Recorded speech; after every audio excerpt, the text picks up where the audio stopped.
इसके अलावा पश्चिमी उत्तर प्रदेश में जो पहले चरण में चुनाव है, 11 जिले 58 सीटें, वहां पर इस समय एक अजब कॉम्बिनेशन बन गया है, गन्ना वर्सेस जिन्ना। ये चर्चा में है लोगों की। मुजफ्फरनगर में अखिलेश यादव और जयंत चौधरी को आज प्रेस कॉन्फ्रेंस करनी थी। सुबह यानी पूर्वाह्न अखिलेश यादव ने एक ट्वीट किया और कहा कि भाई उनका हेलीकॉप्टर रोक दिया गया, उसको उड़ान नहीं भरने दी जा रही है।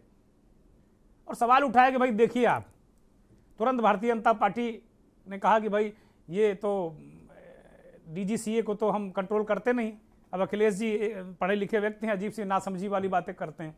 तो ये दोनों में चलता रहा, धीरे धीरे चलता रहा। उसके बाद खैर अखिलेश यादव का हेलीकॉप्टर उड़ने दिया गया और उन्होंने मुजफ्फरनगर पहुंचकर जयंत चौधरी के साथ में, जो उनके साझीदार हैं गठबंधन के, उन्होंने दोनों ने एक प्रेस कॉन्फ्रेंस की साझा और उसमें बड़ी महत्वपूर्ण बातें कही। जयंत चौधरी का हमने बयान आपको वो सुनाई दिया, एक बार फिर सुनवा देंगे कि वो कह रहे हैं कि भाई गन्ना, हम गन्ने की बात कर रहे हैं, वो जिन्ना की बात कर रहे हैं। तो पहले गन्ने की बात कर लेते हैं। अखिलेश यादव और जयंत चौधरी की ज्वाइंट प्रेस कॉन्फ्रेंस में उन्होंने सीधे सीधे कहा कि भाई गन्ना का भुगतान है 25 दिन में हो जाएगा, माफ कीजिएगा 15 दिन में हो जाएगा, 25 नहीं 15 दिन में उन्होंने वादा किया कि अगर समाजवादी सरकार बनी तो 15 दिन में गन्ने का भुगतान हो जाएगा। और ये भी उन्होंने बताने की कोशिश की कि वो दोनों किसान परिवारों से है, किसानों के बेटे हैं, कोई पोता है कोई बेटा है, तो ये किसान परिवार से हैं, ये भी बताने की कोशिश की। और अन्न संकल्प वाली पोटली अखिलेश यादव ने, लाल पोटली उन्होंने दिखाई और कहा भाई हम लाल टोपी और लाल पोटली अन्न संकल्प की लेकर चलते हैं। 2-3 पत्रकारों को भी उन्होंने ऑफर किया कि भाई आप लोग भी अगर संकल्प लेना चाहो तो ले लो। पत्रकारों ने कहा माफ करो भैया, ये संकल्प आप लो, हम तो यहीं के रहने वाले हैं, किसान ही हैं हम लोग, संकल्प हम लोग लेते रहते हैं, आप अपने लोगों को दिला लो संकल्प, आसपास जो आपके नजर आ रहे हैं उनको दिलाओ संकल्प। तो ये बातें हुई, बहुत महत्वपूर्ण बातें कही। घोषणाओं का उन्होंने गन्ने के साथ में उन्होंने पूरी किसान राजनीति को साथ दिया अखिलेश और जयंत ने। उन्होंने कहा कि भाई गन्ने का भुगतान कैसे होगा, अगर इसमें देरी होती है तो समाजवादी और आरएलडी की जो गठबंधन वाली सरकार आएगी, अगर किसानों ने मौका दिया उन्हें, तो एक फार्मर कार्पस फंड बनाएंगे, उसी से भुगतान होगा। और एक बार आश्वस्त कर दिया कि किसानों कोई भी काला कानून वो आने नहीं देंगे, ना खुद कभी इस तरह की कुचेष्टा करेंगे, और अगर कहीं से कुचेष्टा हुई तो उत्तर प्रदेश में वो लगने नहीं देंगे। समाजवादी पेंशन देने की उन्होंने बात कही और भारतीय जनता पार्टी पर आरोप लगाया, एक तरीके से सीधा हमला किया कि जो वादा उन्होंने अब तक किया है वो जुमला है, विज्ञापन है, और भाईचारा और गंगा जमुनी तहजीब को उन्होंने डेंट किया है, हम लोग इसे कायम रखेंगे। अब एक बात और, जब उनसे पत्रकारों ने सवाल किया अखिलेश यादव से कि भाई आप ये बताइए कि आपने तो तमाम जो आपके विपक्षी हैं वो इस बात को कह रहे हैं, भारतीय जनता पार्टी के लोग इस बात को कह रहे हैं, यहाँ से पलायन हो रहा है, बड़ी पैमाने पर पलायन हो रहा है, पलायन अगर होने से बचाना है तो अखिलेश यादव की सरकार मत आने दो या भारतीय जनता पार्टी की सरकार आए। इस पर उन्होंने कहा कि भाई पलायन तो उनके मुख्यमंत्री का हो चुका है, वो पहले मथुरा से लड़ना चाहते थे, फिर वो अयोध्या में लड़ना चाहते थे, लेकिन पार्टी ने उन्हें गोरखपुर भेज दिया, तो इसका मतलब उनका पलायन तो पार्टी ने करा दिया। और 10 मार्च को ये उत्तर प्रदेश की जनता और पश्चिमी उत्तर प्रदेश की खास तौर पर भारतीय जनता पार्टी का पलायन करा देगी। ये बात अखिलेश यादव ने बहुत खम ठोक कर कही। तो ये बड़े बड़े मुद्दे जबरदस्त रहे। राजनीतिक पलायन की बात की अखिलेश यादव, जो पलायन का मुद्दा है या जो हिंदू मुस्लिम करने की जो लगातार वहां चीजें चल रही हैं, उस बात को उन्होंने बहुत सफाई से उससे आगे बढ़ गए, गंगा जमुनी तहजीब की बात कर दी और सीधे सीधे कहा कि भाई मेडिकल कॉलेज बनवा देंगे, एम्स का अगर प्रस्ताव केंद्र सरकार ने दिया वो हमारे हाथ में नहीं है, तो उसके लिए जमीन जगह जो भी देना होगा हम सब अच्छी तरीके से दे देंगे, चिंता मत करो। उत्तर प्रदेश में जो भी दोनों एम्स बने हैं समाजवादियों की सरकार में ही वो दोनों एम्स को स्वीकृति, सारी जो सुविधाएं हम ही लोगों ने दिलवाई थी। एक अच्छे अस्पताल की मांग भी, एक मेडिकल कॉलेज की मांग भी मुजफ्फरनगर में की गई, उन्होंने कहा कि दिया। तो लगभग इस तरह की बातें की हैं, डेवलपमेंट की बात की, किसानों की बात की है। वहीं दूसरी ओर योगी आदित्यनाथ मेरठ और हापुड़ में थे, उन्होंने अपने तरीके से हमला किया। अखिलेश जी को सुनिए पहले।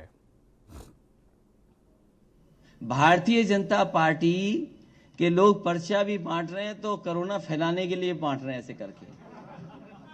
उन्हें ये नहीं पता इलेक्शन कमीशन को ऐसे लोगों को एकदम रोक देना चाहिए जो ये भूल गए हों कि कोरोना फैलता कैसे है। कोरोना की बात भी उन्होंने कर डाली।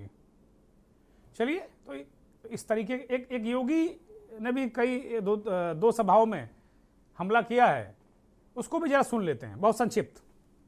15 करोड़ लोगों को फ्री में राशन, डबल इंजन की सरकार है तो डबल राशन भी दिया जा रहा है। लेकिन भाइयों बहनों, ये इसलिए नहीं कि इसके बदले हम वोट मांगेंगे, ये इसलिए जिससे हर एक के जीवन में खुशहाली लाई जा सके, उत्तर प्रदेश को देश के समृद्धतम राज्यों में अग्रसर किया जा सके।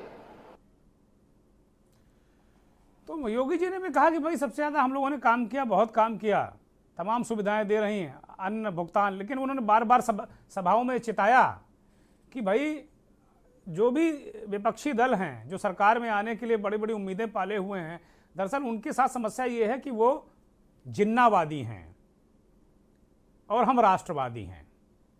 अब एक तरफ वो कह रहे हैं वो जिन्नावादी हैं, वो कह रहे हैं भाई हम गन्नावादी हैं, हम गन्ने की बात कर रहे हैं। तो जिन्नावादी वर्सेस गन्नावादी, ये 136 सीटें हैं पूरे पश्चिम उत्तर प्रदेश में। पिछली बार 109 सीटें भारतीय जनता पार्टी ने जीती थी। जाने माने समीक्षक राघवेंद्र सिंह राजू जी हमारे साथ जुड़ गए हैं। राजू जी, बहुत स्वागत, बहुत अभिनंदन के न्यूज़ पर। आज दो मसले हमने बड़े महत्वपूर्ण तरीके से उठाए थे।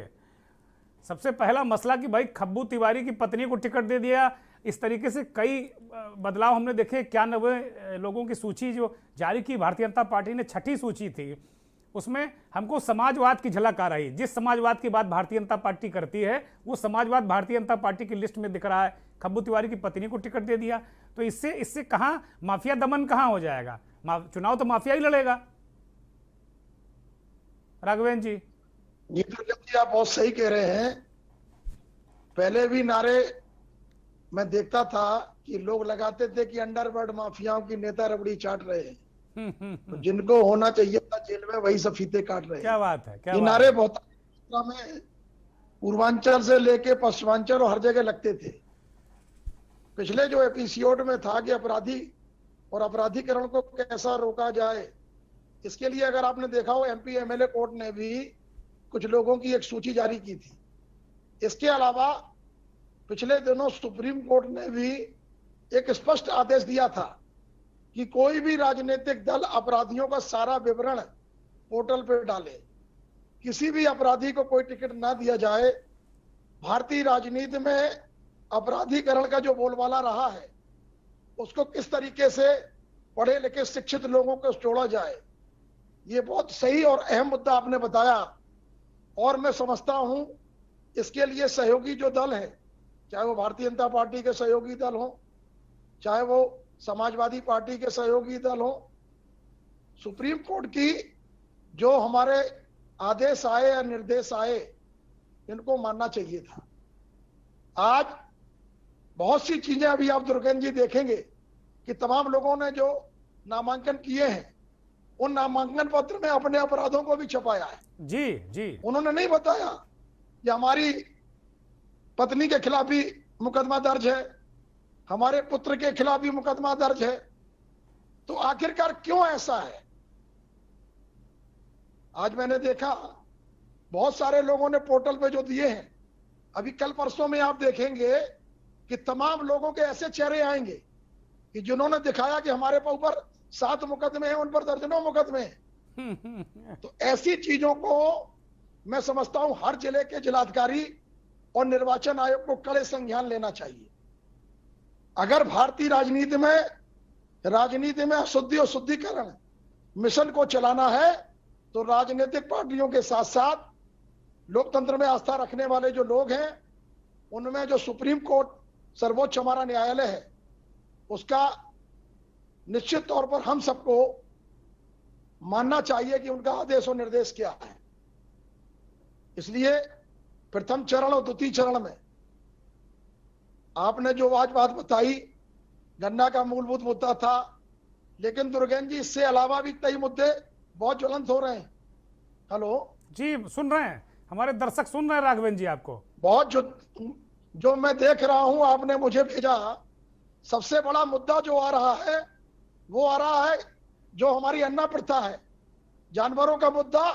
मैं समझता हूं हर भारतीय जनता पार्टी के प्रत्याशियों के लिए चिंता और चिंतन का विषय बना हुआ है, क्योंकि ये सरकार ने जरूर कहा था कि हर जगह हम दो गौशालाएं खोलेंगे, 2 गौपालक रखेंगे, लेकिन मैं समझता हूं जो निर्णय होने थे उन्हें निर्णय में कहीं ना कहीं समय में देरी हुई है। ठीक बात है राघवेंद्र जी, बड़ी महत्वपूर्ण मुद्दा आपने रखा, इस पर चर्चा हम जरूर करेंगे मंथन में।